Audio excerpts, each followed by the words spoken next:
মরিচ হলো 600 টাকা কেজি, টমেটো কেমন হয় 160 টাকা কেজি, প্রায় 80 টাকা কেজি। সত্যি কথা, আমার বাসায় কোনো সবজিই নাই, মানে দাম শুন না সবজি নেওয়ার মতো সাহস হইতেছে না। যে পেঁপে 15-20 টাকা ছিল এখন 60 টাকা, এবার খাইমু কিভাবে? বাজার তো কোনো পথ নাই। যে নিজেদেরকে মনে হইতেছে যে শেয়ার বাজারের পণ্য, হ্যাঁ, যে এক এক সময় একই জিনিসের দাম বাড়ানো হয় আর আমাদের পকেট থেকে টাকাগুলো লুটপাট করে নেওয়া হয়, এটাই চলতেছে। আমরা তো আসলে আমরা মধ্যবিত্ত ফ্যামিলির, এখন দেখা যাচ্ছে যে চাকরির ক্ষেত্রে যে এটা ওই আয়ের সাথে কিন্তু আমরা এটা মিলে না, যার জন্য অ্যাক্সেস হওয়াতে আমাদের কাছে খুবই একটা সমস্যা হচ্ছে।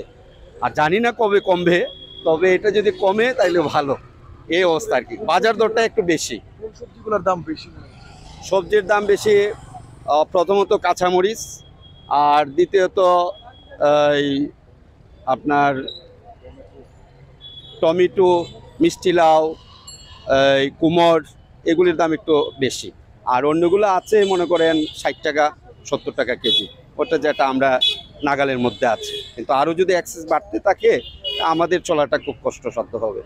কেল হলো 100 টাকা, কাঠুর হলো 60 টাকা, পটল হলো 50 টাকা, ভেন্ডি হলো 60 টাকা, বেগুন 60 টাকা, কলা 40 টাকা, গাজর 80 টাকা, লাউ হলো আপনার 40-50 টাকা পিস, কবল হলো 40 টাকা, লুবিয়া 60 টাকা, জালি 40-50 টাকা পিস, শসা হলো আপনার 40 টাকা, লতা হলো 60 টাকা, মরিচ হলো 600 টাকা কেজি, টমেটো কেমন হয় 160 টাকা কেজি, প্রায় 80 টাকা কেজি। সত্যি কথা, আমার বাসায় কোনো সবজিই নাই, মানে দাম শুন না সবজি নেওয়ার মতো সাহস হইতেছে না। এই যেমন একটা পেঁপে কালকে গেলাম 60 টাকা কেজি, যে পেঁপে 15-20 টাকা ছিল এখন 60 টাকা, এবার খাইমু কিভাবে? বাজার তো কোনো পথ নাই। খুব খারাপ অবস্থার মধ্যে মানে দিন যাইতেছে আমরা। কাঁচামরিচ, টমেটো এগুলোর দাম কেমন? আমি তো কাঁচামরিচ 1 মাস ধরে খাইই না, শুকনা মরিচ দিয়ে চলতেছি। আর কাঁচামরিচ এখন তো বর্তমানে মানে 400 টাকা না নিবা, প্রায় 400 টাকার মতো। তখন 400 টাকা দিয়ে তো মরিচ খাওয়া সম্ভব না, কারণ মানুষ ভালো চাকরি করে 15 দিন পরে কিন্তু ভালো থাকতে পারতেছে না, মানে খুব খারাপ অবস্থা। সবজির দাম এত বাড়ার কারণে যারা আমরা শুধু সবজির দাম না, এখন প্রত্যেকটা দ্রব্য মূল্যের দামই বেশি, মানে প্রতিটা যা কিনতে যাই মানে দাম শুনলেই মাথা হাত মানে দিতে লাগে। পোষায় কিনা, বেতন না, এই সম্ভব না, চলা সম্ভব নয়। তো বলি 15 দিনে মানে মোটামুটি চলা যায়, এরপরে খুব কষ্ট। সবজির দাম তো আসলে লাগাম ছাড়া। আপনি আসলে বাংলাদেশে আমরা মানুষ এমন এক পরিস্থিতিতে পড়ছি যে নিজেদেরকে মনে হইতেছে যে শেয়ার বাজারের পণ্য, হ্যাঁ, যে এক এক সময় একই জিনিসের দাম বাড়ানো হয় আর আমাদের পকেট থেকে টাকাগুলো লুটপাট করে নেওয়া হয়, এটাই চলতেছে। আর আপনি আমার আগে দেখলাম আরেকজনকে জিজ্ঞেস করতেছে যে ভোক্তা অধিকার, ভোক্তা অধিকার আসলে তো এদেরকে রেট দিয়ে এদের হাতে তো বাজার নিয়ন্ত্রণে নাই।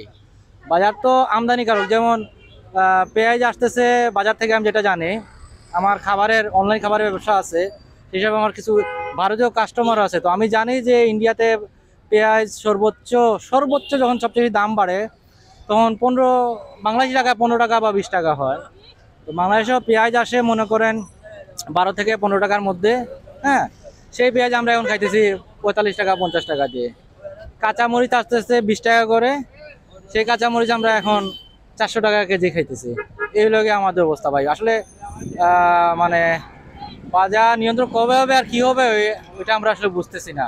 তো মানে অতিরিক্ত বেশি, আগে একটু কম ছিল, এখন একটু বেশি। যেমন মরিচের দাম আগে 600 ছিল, এখন 300, এটাই। তো সবকিছু মিলিয়ে সবজি বাজারটা আপনাদের আয়ত্তের ভিতরে বা সাধ্যের মধ্যে আছে না, একটু বেশি আছে, তো কিনতে হবে। যখন ফেট আছে তখন খাইতে দিব, এখন বেশি, এখন তো কিনতে হবে, বেশি দিয়ে কিনতে হবে। টমেটোর দাম 280 250 ছাড়িয়ে গেছে, এটা কিভাবে দেখছেন? এটা আসলে যে ওঠা হয়েছে মানে যখন মানে বিক্রেতা বিয়ে করে, এখন আমরা তো কিনতেই হবে। তো 280ও হয়, 250 বেশিও হয় টমেটো, তো এটা কিনতে হবে। পেট যখন আছে তো খেতে হবে। সবকিছু মিলিয়ে আপনাদের দুর্ভোগ পোহাতে হচ্ছে কিনা? হ্যাঁ, অনেক কিছু মিলে আমরা মানে হিমশিম খাচ্ছি। তো এমনিতে সিলেট শহরের মধ্যে থাকতে গেলে তো ওটার মধ্যে, আর ওখানে বেশি একটা দাম হয়। তো অন্য জায়গাতে অন্য এলাকা অঞ্চলে একটু কম আছে, কিন্তু ওখানে মধ্যে বেশি। সবজির মোটামুটি আর কি, দাম তো তেমন আগের মতো কমতেছে না। এই মনে করেন কেজি যে কোনো কিছু মাল নিতে হলে 50, 60, 40, এর নিচে কোনো তরকারি নাই। সবকিছু প্রায় সাধ্যের বাহিরে চলে যাচ্ছে দিন দিন। সেক্ষেত্রে আপনাদের পোষাচ্ছে কিনা এই বেতন পেয়ে এইভাবে নিত্য প্রয়োজনীয় দ্রব্যের দাম বৃদ্ধি পাচ্ছে আপনাদের পোষাচ্ছে?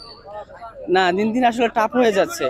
মনে করেন আমাদের দৈনন্দিন আমরা মাসে যা টাকা ইনকাম করি বা পাই, এই অনুযায়ী এভাবে মনে করেন আমাদের তো ইনকাম বাড়তেছে না।